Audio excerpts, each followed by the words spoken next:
Hello and welcome to the very first episode of AJTV. Now, before we get started, I want to explain what all of this is, what I'm trying to do here and why. It all comes down to basically that I take writing too seriously.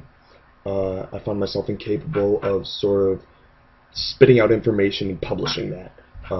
I get caught up in the wordings, the intricacies of the language, and I'll end up having entire outlines of decks or theories, concepts I want to talk about, and I'll just trash the entire project because I don't want to do the work because I make myself do too much work.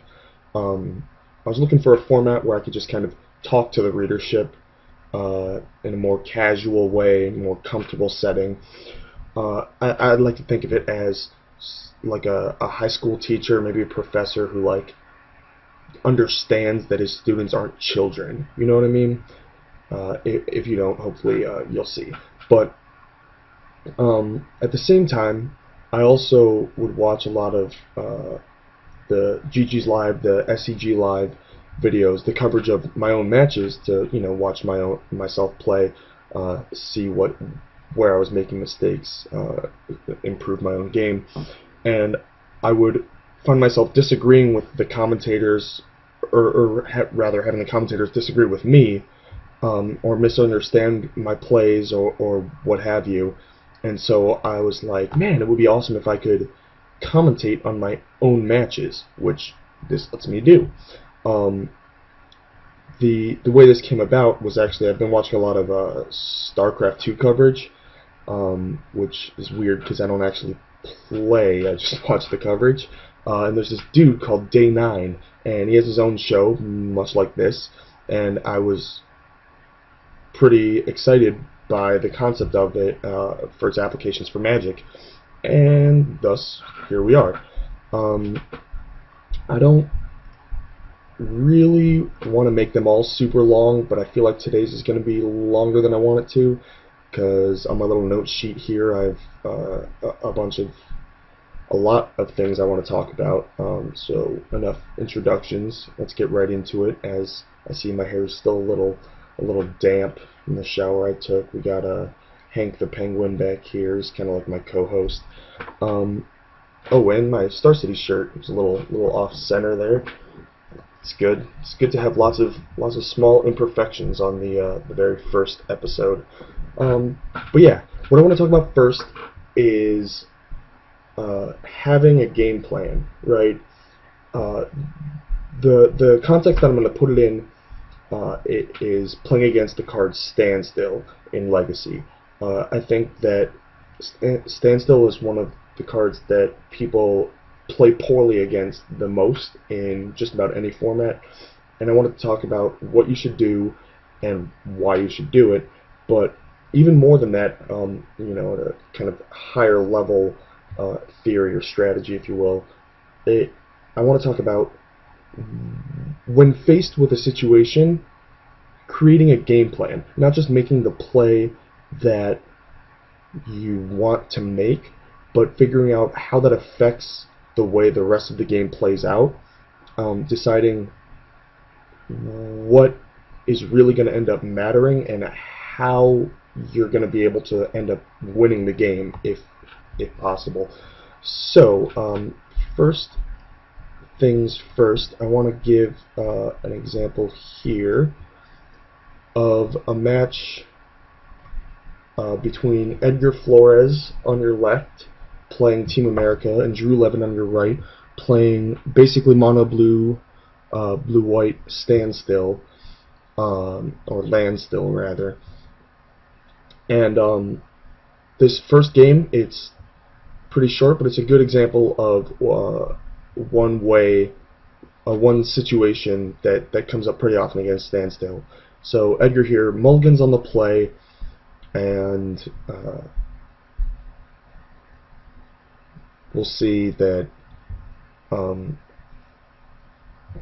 he leads with Hymn to Torok that I believe gets spell snared, and let's fast forward actually. Boring. There we go. Gets spell snared. Drew untaps and just slams down a standstill. Now, Edgar has 2 Tarmogoyfs, Force of Will, and some blue card. He forces because he has no pressure. He knows Drew has inevitability. Edgar's down on cards, so it's not likely that he's going to be able to really make more land drops than Drew. He doesn't even have a 3rd land at this point. So he has to force, and Drew ends up forcing back, which Edgar's going to have to let resolve. Now here, Edgar draws Tombstalker, I believe. So his choices are play, draw, go with a blue deck that has Standstill out, or just play Tarmogoyf. A lot of times people are hesitant to let Standstill's ability trigger. Go back to myself here for a second. I remember back in the day, I wish I remember who it was, but we were talking about Standstill. It was actually in Vintage, I think, and people were joking that Standstill was actually better than Ancestral Recall, because Ancestral Recall doesn't come with time walks attached. Because when somebody has a Standstill, it gets scary. The opponent doesn't want to crack it, doesn't want to let their opponent draw 3 cards, so they just won't do anything for multiple turns in a row, which obviously is not very profitable. So we see here, let's go full screen, that Edgar correctly just cracks it immediately. Now,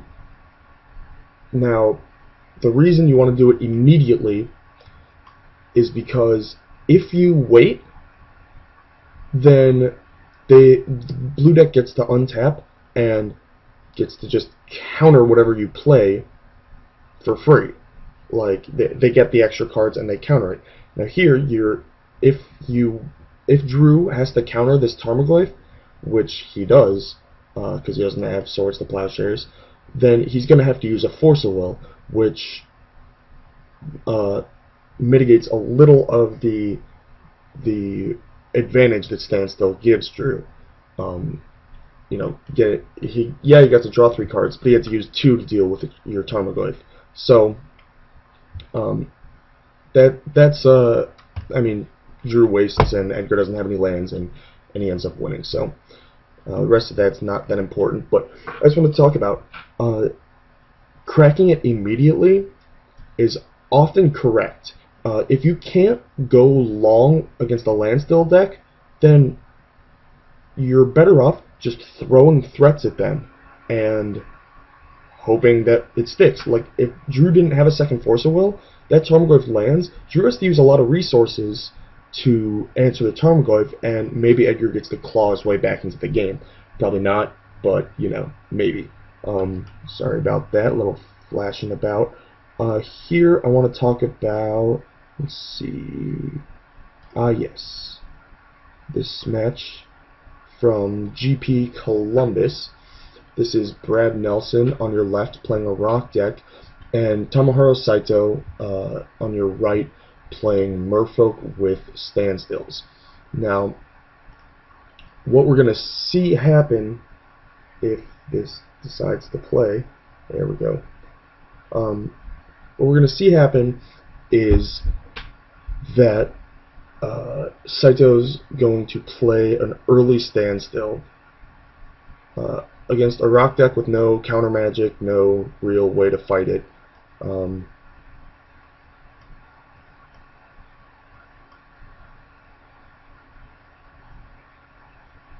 It's going to be pretty strong, especially when Rock's disruption package involves a lot of discard. Obviously, drawing cards is good against discard. So Silvergill Adept will land. Brad plays anything, and I think it gets countered. Hymn to Torok, yeah. Saito counters the Hymn to Torok here to protect his Standstill, because he knows that with the Silvergill Adept on board, Brad is going to have to break it. So he does force a will, attacks for 2, and Standstill. Now here is interesting, because Saito misses his 3rd land drop playing that Standstill. That means Saito has 4 cards in hand and can't really cast spells because of Standstill. Now, because of this, Brad can use his top to make sure he makes his land drops and wait until Saito gets up to 7 or 8 cards and then crack the Standstill on Saito's end step, which will cause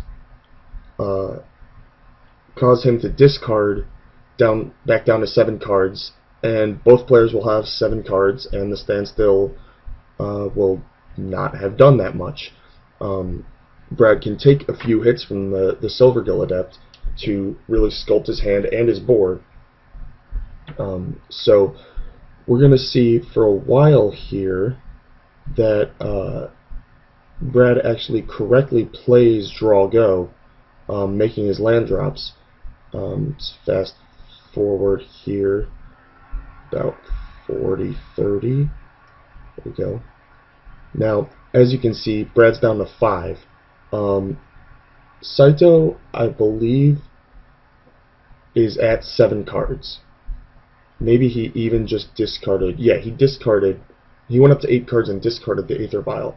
So Brad could have cracked Standstill on Saito's end step and just untapped and played like 4 spells in 1 turn and probably won the game.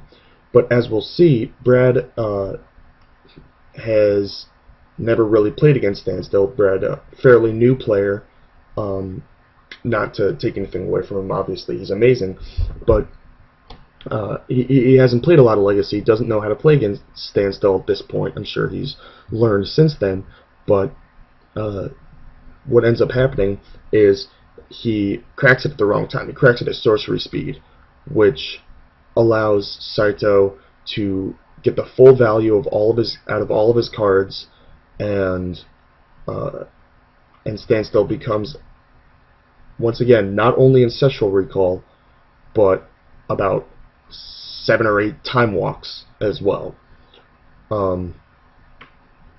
which is not what you want as the rock player here. If Swords to Plowshares had been used on Saito's end step, I don't think that Brad could lose this game, just because he's been sculpting his hand and making more land drops using his Sensei's Divining Top. But as you'll see, that lets Saito force a will to get down below 7 cards and puts the pressure back on Brad. Brad ends up having to plow the Silver Gill Adept anyway at 5 life with Dark Confidant in play, which means that there was really no reason for him not to have done that the turn before, but instead he cracked it with his Goyf at sorcery speed and probably lost because of it. That is something to avoid. With Standstill, the key is to know when you can play long and when you need to crack it immediately and put the pressure back on your opponent. Cracking it immediately is optimal when you don't really have anything left, when you're card-wise, when you can't make a bunch of land drops and wait them out and then make them get the minimum value. If they have a lot of pressure on board already, you have no choice but to crack it or you're gonna die. So it's important to not die, but as we just saw in that last game, Brad was under really not that much pressure, minimal pressure, and played it correctly. He had the right general game plan of waiting until he had the right a good hand and a more developed board than his land choked opponent, but he made a misstep by cracking it on his own turn. Now, finally, we're gonna end up doing a match of mine. Let's see. This is playing for top 8 of Star City Games Open Charlotte. I'm playing a blue-red control deck, and Colosso on your right here is playing a white, green, blue, splash black Standstill with Knight of the Reliquary. I don't know. It's a weird control deck with standstills, basically. So what we're going to see is the early game develop as normal. A little bit of draw go.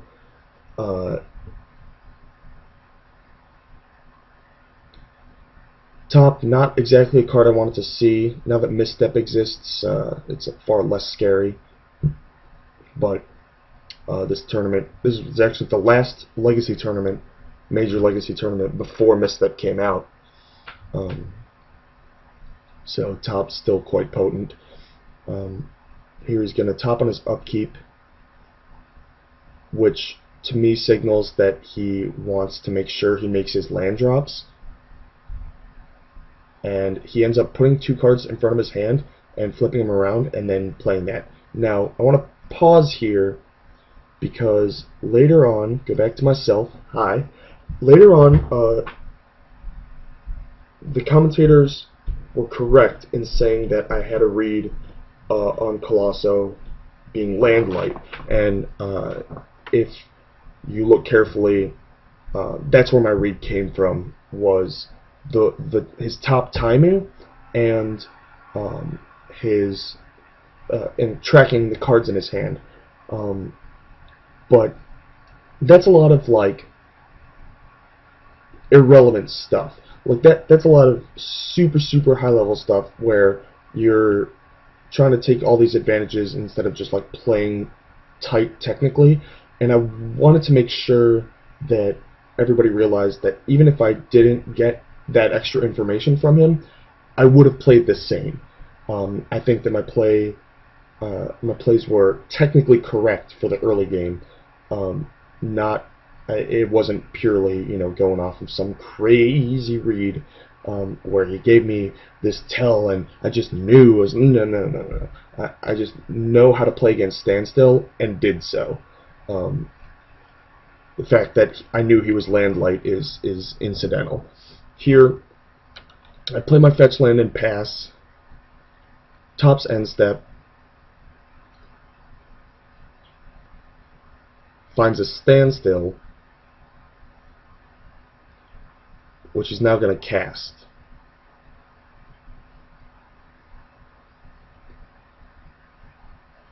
Now, I brainstorm in response.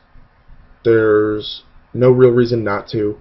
I have plenty of dead lands in hand that I can put back and shuffle away with my Scalding Tarn, and I can find a Spell Snare here for value on the Standstill, or even like a second Daze, and I can double Daze, set myself back a lot, but might not be the correct play. But at the very least, I can find a Spell Snare or a Red Elemental Blast, as this is post board. So I brainstorm, and unfortunately I draw 3 more lands. Now, I'm going to pull up my hand here in case you can't see. Thought ahead. There we go. This is my hand and board. Brainstorm, still need to put 2 back, and this is what I got. I'm going to give you a second while I take a sip of my delicious vitamin water.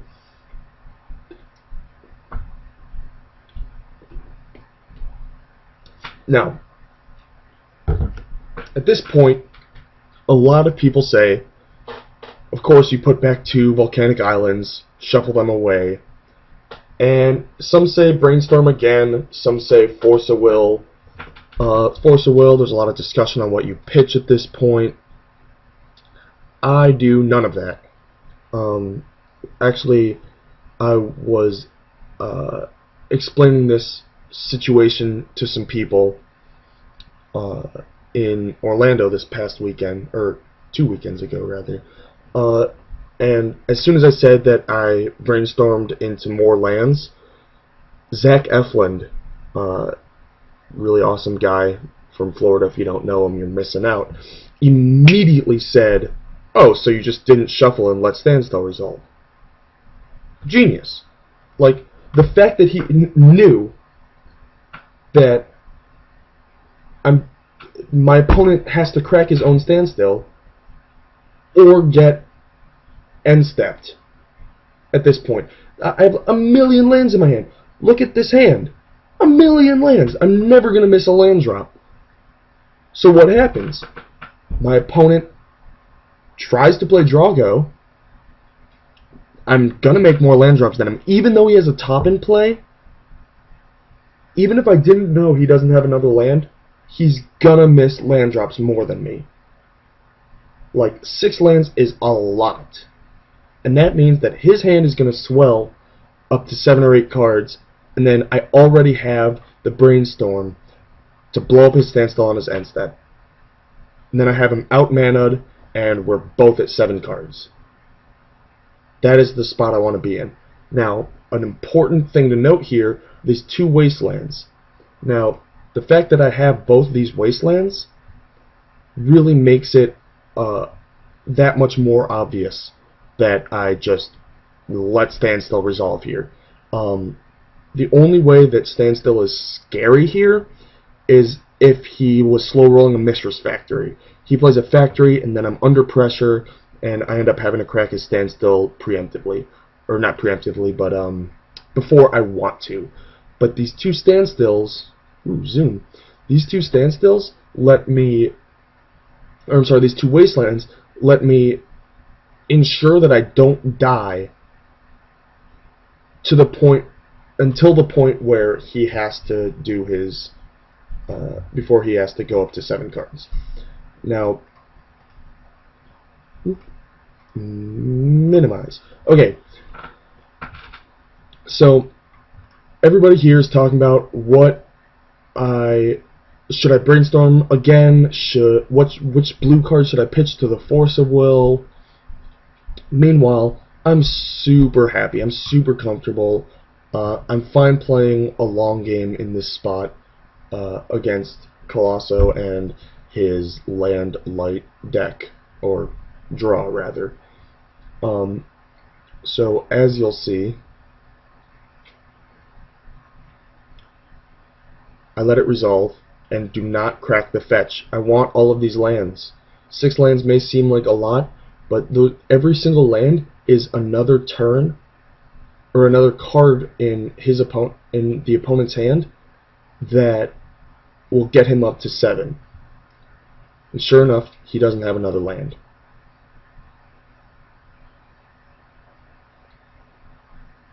Here, I believe, yeah, again, there's no point in playing a wasteland. A lot of people at this point are saying, you know, you waste him and you're in a good spot. No, the wastelands are to make sure he doesn't kill me with a factory. If I don't die to a factory, then I'm looking good. Him finding a fetch land is actually pretty unfortunate for me because it lets him see another 3 cards with top and keep making his land drops. But again, I'm drawing some sweet gas. I have a lot of lands to play. Again, no reason to play the wasteland. He draws a wasteland. Yeah, it's a lot of draw go. At this point, it may seem to the inexperienced player that not a lot of things are happening, that this point of the game is slow and dull or pointless or whatever, but this is the whole game. This is the whole match right here, is ensuring that I'm making more land drops than he is, and just being patient, waiting until he gets up to 7 cards. Now, ideally, I can wait until he gets up to 8 and ensure that nothing silly happens and make him discard an extra card. But unfortunately, with his top and fetch land, he was able to make just as many land drops as me. Well, not just as many, but make more land drops than I expected him to. Which means that I actually got to 8 cards before he got to 7. Which is a little unfortunate, but whatever. Like, this Grim Lavamancer wasn't going to do anything anyway. It's quite obvious that my game plan is just the Mind Sculptor. So here, finally, he tries to pass with 7 cards, and it's go time. Now,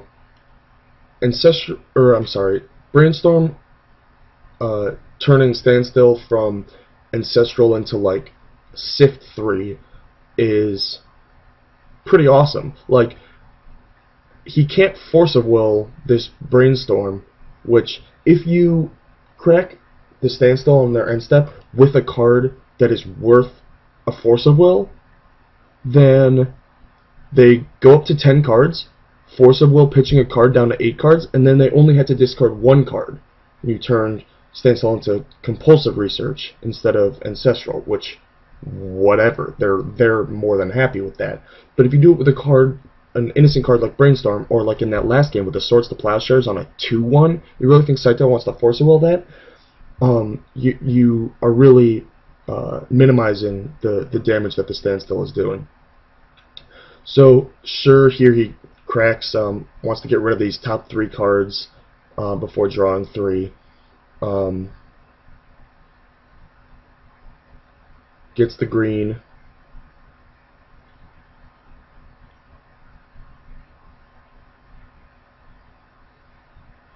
Draws 3.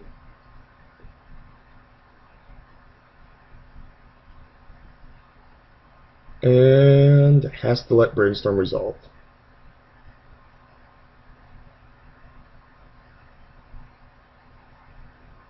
I draw like 2 lands and some spell.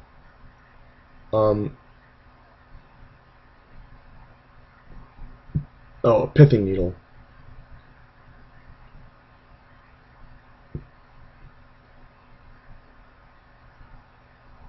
Put back 2 lands, as I have another land in my hand.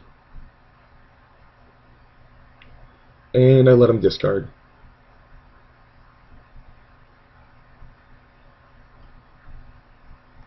Now look at that. Let me move his hand. Standstill, Knight of the Reliquary, Engineered Explosives. Are you kidding me? Like, people think that Standstill is so hard to play against. But if you just be patient, make your land drops, you get exchanges like this. I basically just traded a Brainstorm for his Standstill, a second Standstill, a Knight of the Reliquary, and an Engineered Explosives, because I was able to outlast him in land drops. Now, granted, he probably should have cracked his fetch earlier looking for more lands so this wouldn't happen to him, but really he had no choice. Eventually he's going to run out of lands, or we're both going to start discarding, because I have wastelands, so he can't clock me with a factory. This is inevitable. And now I get to, I think I cracked my fetch on my upkeep here. I don't really remember. I remember afterwards that I was kind of wishing I just didn't crack a fetch, redraw my wasteland. But still, this is fine. Look at the body language there. Hold on, let me rewind that. Did I go back far enough? Yeah, I think I did. Now look at this. Wait for it. Look at that. That poor Colosso. He does not look confident. Meanwhile, I'm sitting upright, very confident, very comfortable. I like my spot. Rewatching the replay, I am still very comfortable here. My hand is just all awesome spells, and I mean, I'm sure his is as well, but what's he really gonna do? Like, 1-for-1 me a bunch after his standstill was just another 1-for-1? If he wants to play a 1-for-1 game, I'm gonna win. I have Jaces and Red Blasts. His 1-for-1s are like counterspells and swords to plowshares. That's not a good fight for him.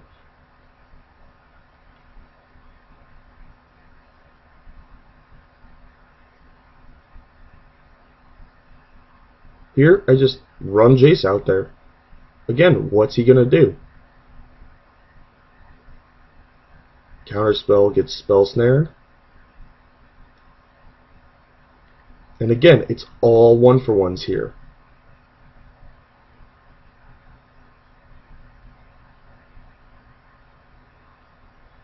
And he has to dig.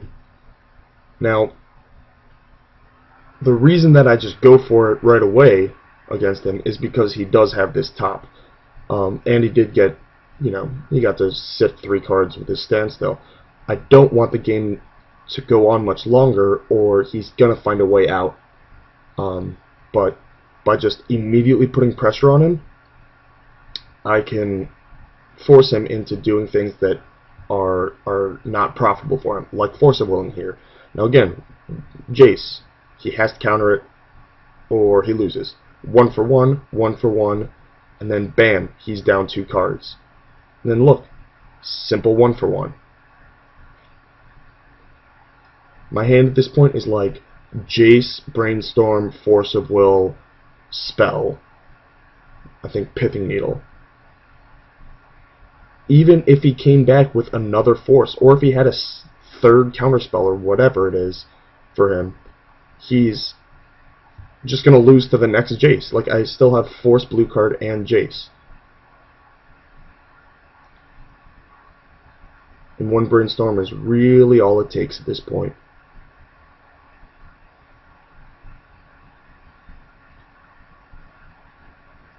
So yeah, the game goes on a little longer. There's some weird decisions, but nothing pertaining to Standstill. Again, it's all about the split decision. Do you want to... can you outland him and wait him out to get him to 7 or 8 cards? Depends. How much pressure are you under, and how many lands do you how many lands do you have, or things that let you make land drops. Like, if you have a top and he doesn't, you're probably going to make more land drops than he does. If he has a top and you don't, then you better crack that standstill, because you're not going to win if you go long. This is all stuff that I really wanted to get out there, because as I'm sure you've seen, Jerry Thompson, Drew Levin, and I built a standstill control deck that's been doing fairly well, and as we come into this Grand Prix in Providence this weekend, I feel like standstill-based strategies are going to be quite strong. The metagame is a lot of Hymn to Torok decks, and standstill decks are like basically the hard counter to Hymn to Torok decks. So that is what I want to talk about for Standstill. Moving on, next thing I wanted to talk about is a little bit of a nitpicky thing, but it matters. All right, here are 2 decks that are both labeled as Team America from the same tournament. Sam Swisher ended up getting 2nd, while yours truly lost in the top 8 to the eventual winner. Now, both these decks, as you can see, they're both labeled Team America, but they're not both Team America. If you look at the old Team America decks, I'm talking like the original ones that, like, right before Worlds where Team Australia played it, Juzza had that 6-6 game against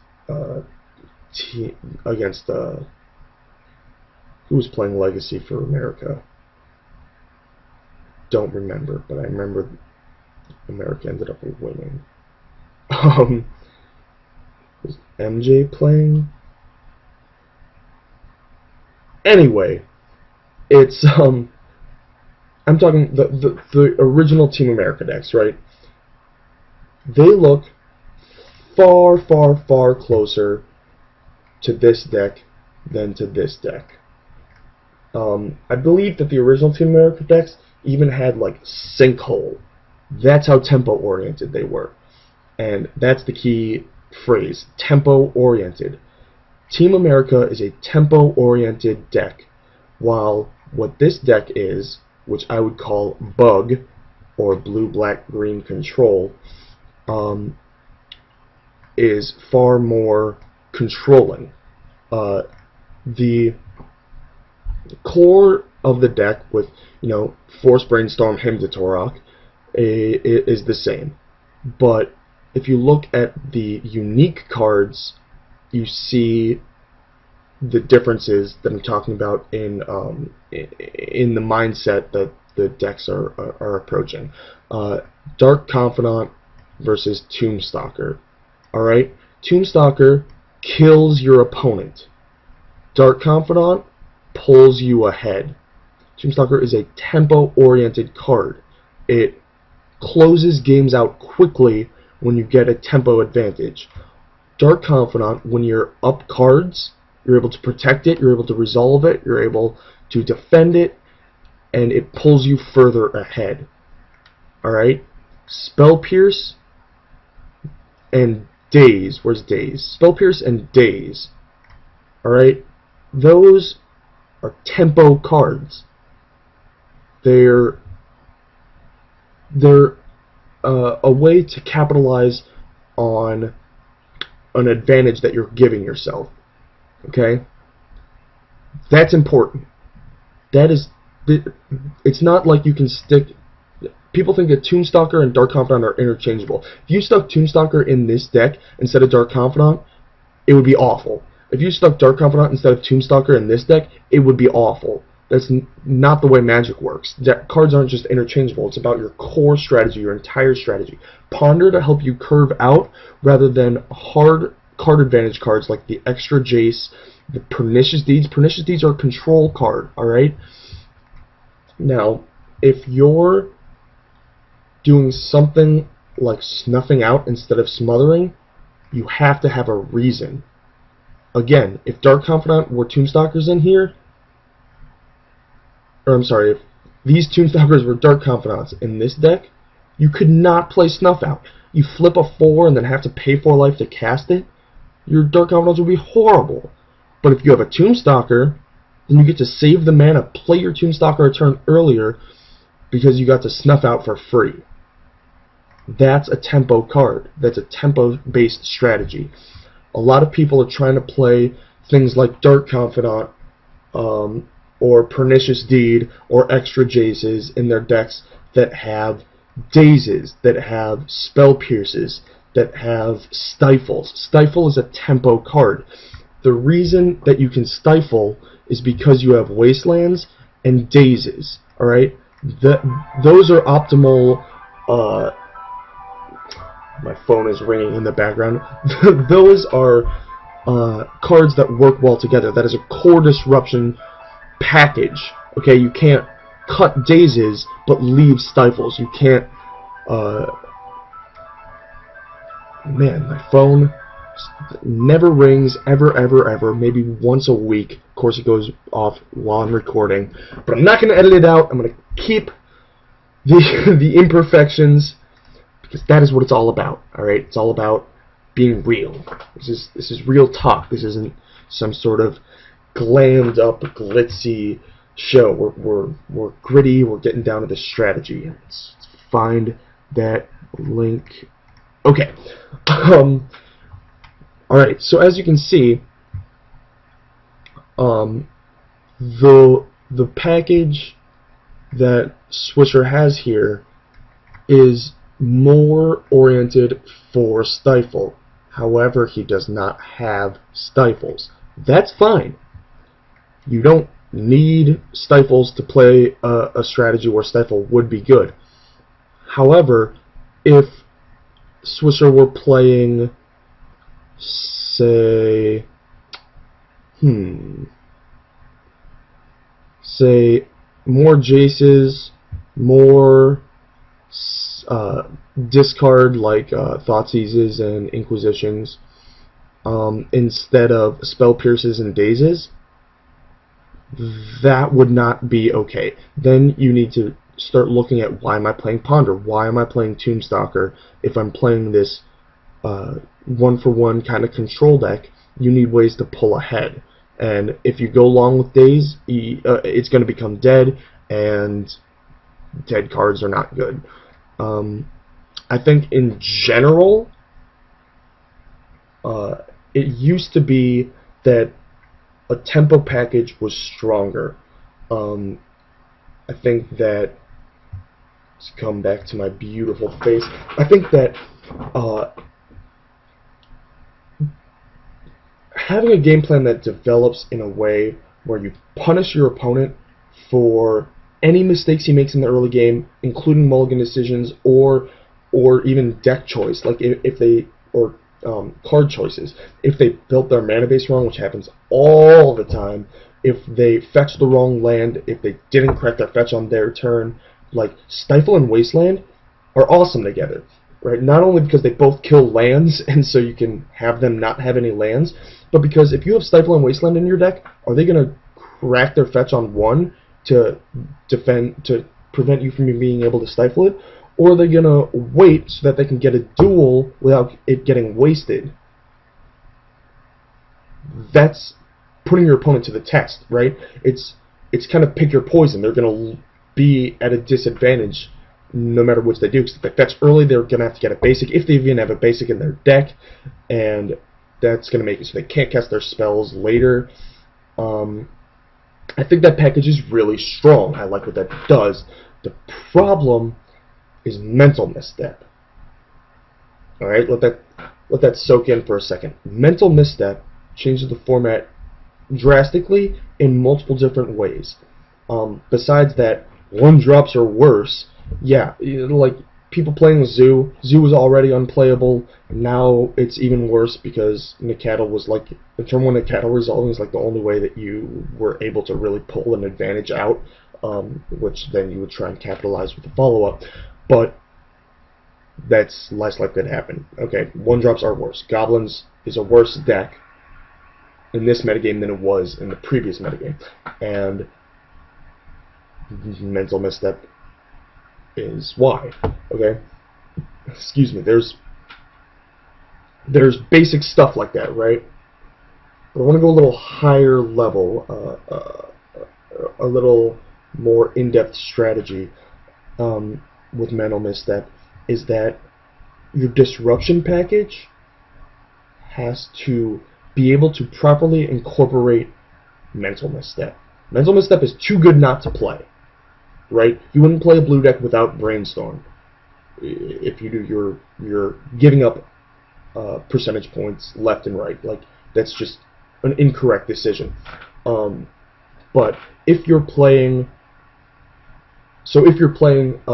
a blue deck, whether it's tempo or control, mental misstep fits in your deck. You should have 4 of them for sure.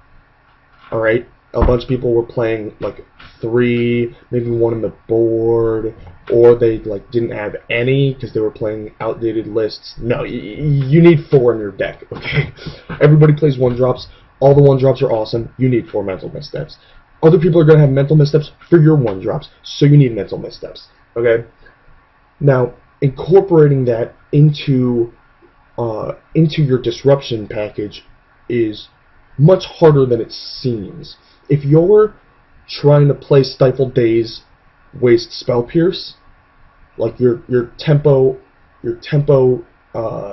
engine, getting mental misstep to fit in there harder than it looks, okay? Because you have to have 4 stifles. You need at least 3 dazes. You probably need a spell pierce or 2 to really have enough cards to make that engine work. Maybe you can cut the spell pierces, but you need 4 stifles and you need at least 3 dazes, if not 4. Now, if that's what you're doing, then you already have 4 force, 4 brainstorm, and now you have 4 mental misstep. 3-ish removal spells, 4 or 8-ish creatures, 22 land, right? Your deck becomes diluted the more cards of each type you have. You need mana sources, you need threats, you need this tempo control package, right? If you have too many creatures, then you're not going to be able to get enough of a tempo advantage for those creatures to be good. If you have too many tempo-oriented cards and not enough creatures, not enough threats, not enough cards that go and kill your opponent once you get that tempo advantage, if you don't have enough cards that capitalize on the tempo advantage that your tempo cards are generating, you're going to lose. You're going to have this tempo advantage, and then you're not going to be able to finish them off. You're not going to be able to capitalize. You're not going to be able to close the game out before they're able to pull back in it. Now, this is why I believe that mental misstep is stronger in a more controlling package. Now, if we go back to these deck lists for a second, I really just want to look at my deck list because I'm conceited and arrogant and all of that good jazz. But look at what my missteps are doing, right? I have 7 discard spells. 7 discard spells. These are control cards, okay? In the other deck, let's go back for a second. In this other deck, a lot of the reason that Hymn to Torok is awesome in this tempo package is because you can just like hit a land or a card filter or a control card, you know, something with your hymn to let you continue punishing them. But in this deck, Hymn to Torok is a control card. It's a 2-for-1. Alright? Basic Magic the Gathering. I spend 1 card, you lose 2. This is a control card in this deck.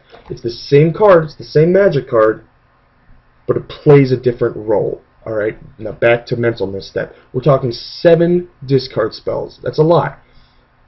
What is good against discard spells?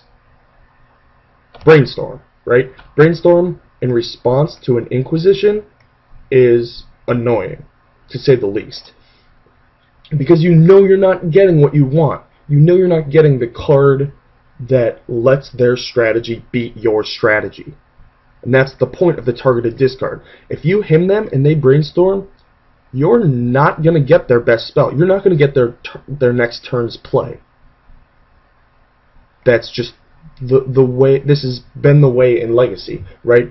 You have to play around brainstorm with your discard, and they have to play around discard with your brainstorm. But now we have mental misstep. Alright? So if you're backing your discard with mental misstep, you negate their ability to negate your discard.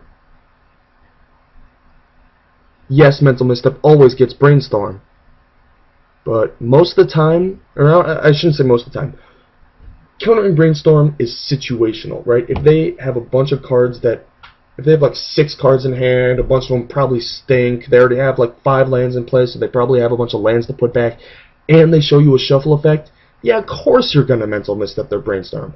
Obviously that's the correct play.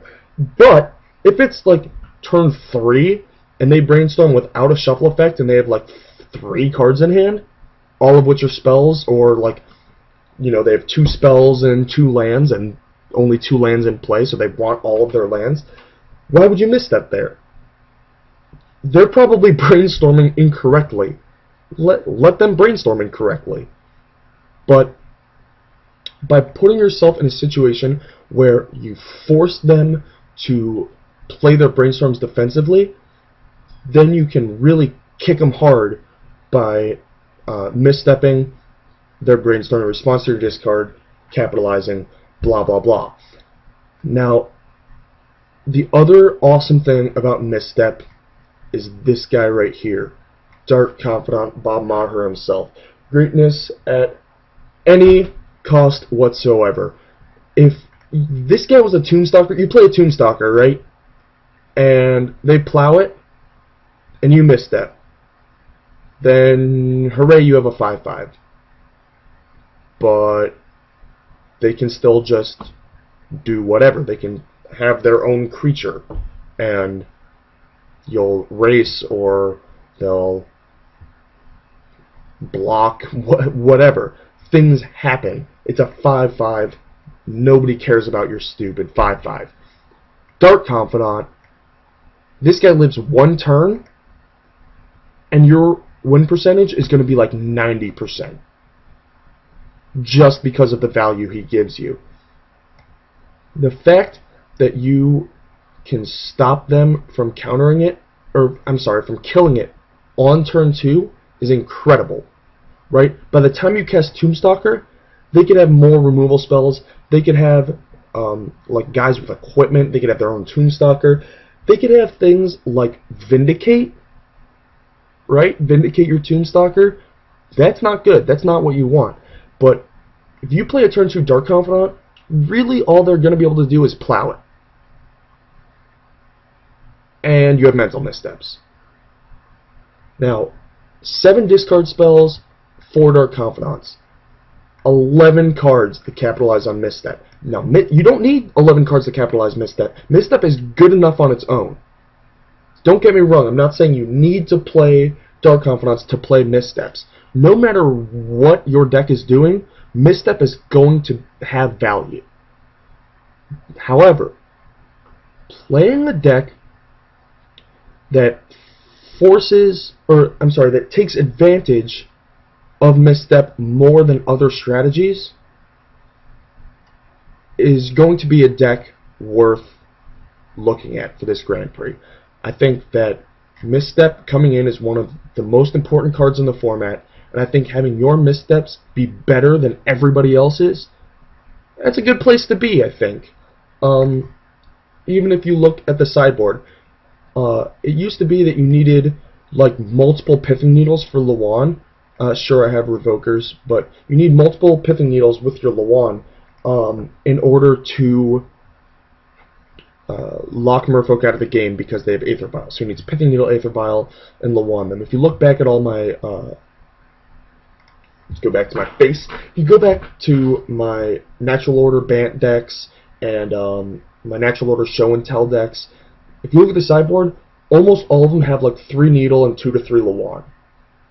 Okay, you can't just Lawan or they'll beat you anyway with Vial. And you can't just Needle or they just cast their creatures and kill you. You need Needle and Lawan. But now you have missteps, right? So now your missteps make it less necessary to have Needles.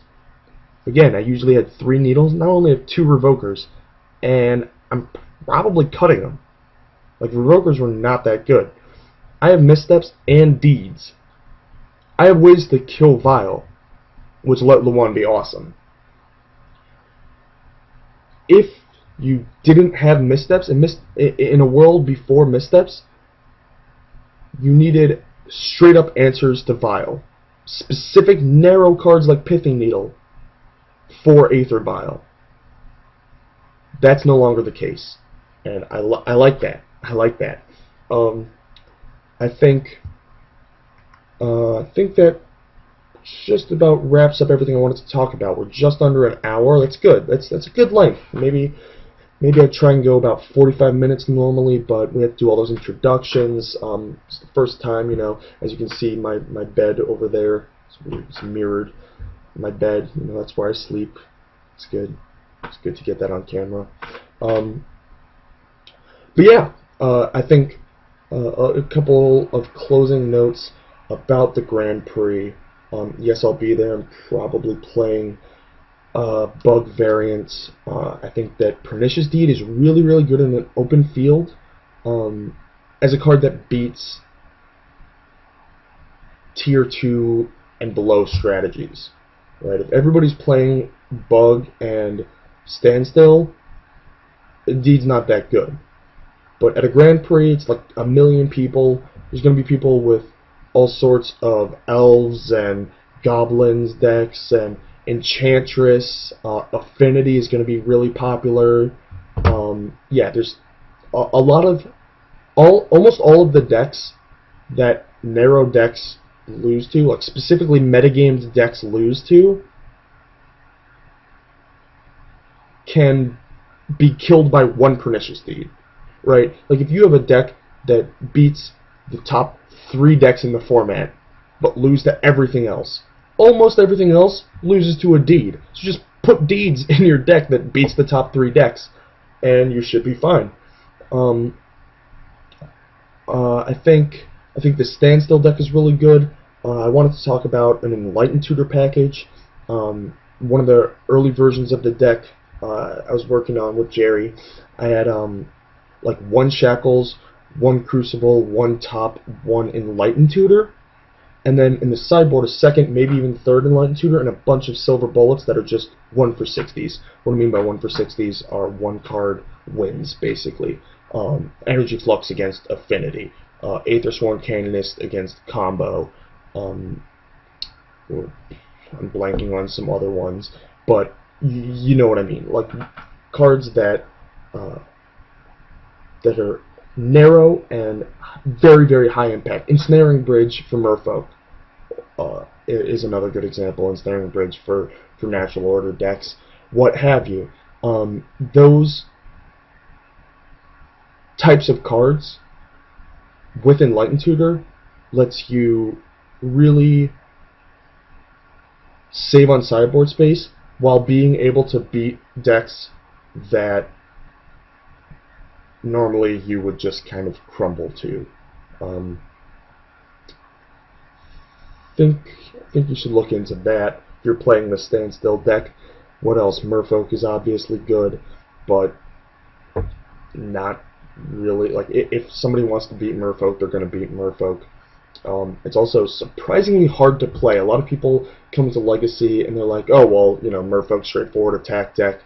It's got counterspells, so I'm not going to lose to random stuff. And it's kind of one of the go-to decks. Like Merfolk and Goblins are like the go-to decks for people who don't play Legacy but want to go to the GP.